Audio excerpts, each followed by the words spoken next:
স্থাপনা ধ্বংস, অগ্নিসংযোগ ও লুটপাটে বাদ যায়নি সেতু ভবনও। সিসি ক্যামেরার ফুটেজে দেখা যায় প্রথমে একজন প্রধান ফটক টপকে ভেতরে ঢুকে তা খুলে দেয়। এরপর বাকিরা প্রবেশ করে। চোখে চশমা, সবুজ টি শার্ট ও হাফ প্যান্ট পরা একজন ট্রলিতে করে নিয়ে যায় ইট পাটকেল। এরপর শুরু হয় তাণ্ডব। সেই তরুণও অংশ নেয় ভাঙচুরে। কে এই তরুণ?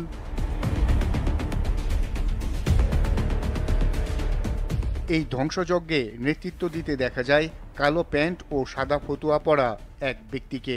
নেতৃত্ব দেওয়ার পাশাপাশি হামলাতেও অংশ নেয় সে।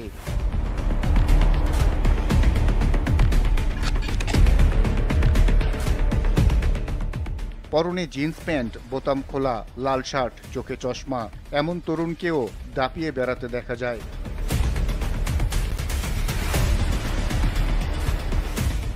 সাদা চেক শার্ট পরা আরও একজনের চেহারাও স্পষ্ট দেখা যায়। হামলাকারীদের কারো কারো পিঠে বিশেষ ব্যাগ ছিল, চেনা যায় চেহারাও।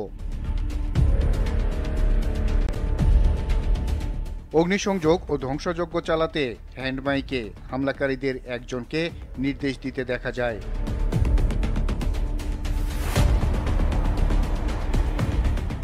সেতু ভবনের ভেতরে ঢুকে যারা হামলা ও ভাঙচুর চালায় তাদের মধ্যে হলুদ টি শার্ট পরা অল্প বয়সী একজনকে দেখা যায় সবচেয়ে বেশি দাপাদাপি করতে।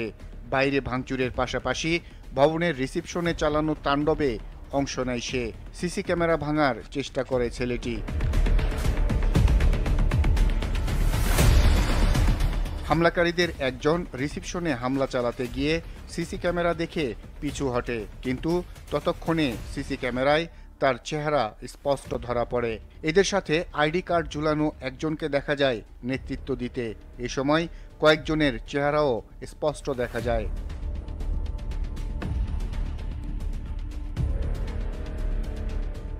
এসব দুর্বৃত্ত হামলা চালিয়ে কোটি কোটি টাকার সরকারি সম্পদ ধ্বংস করলেও চেহারা স্পষ্ট থাকার পরেও এখনও কেউ ধরা পড়েনি। এরা কারা, কোন এলাকায় থাকে? নিশ্চয়ই কারো সন্তান, কারো প্রতিবেশী। এদের তথ্য পেলে আইন নিজের হাতে তুলে না নিয়ে সেনাবাহিনীর হাতে তুলে দেওয়ার পরামর্শ দেয়া হয়েছে।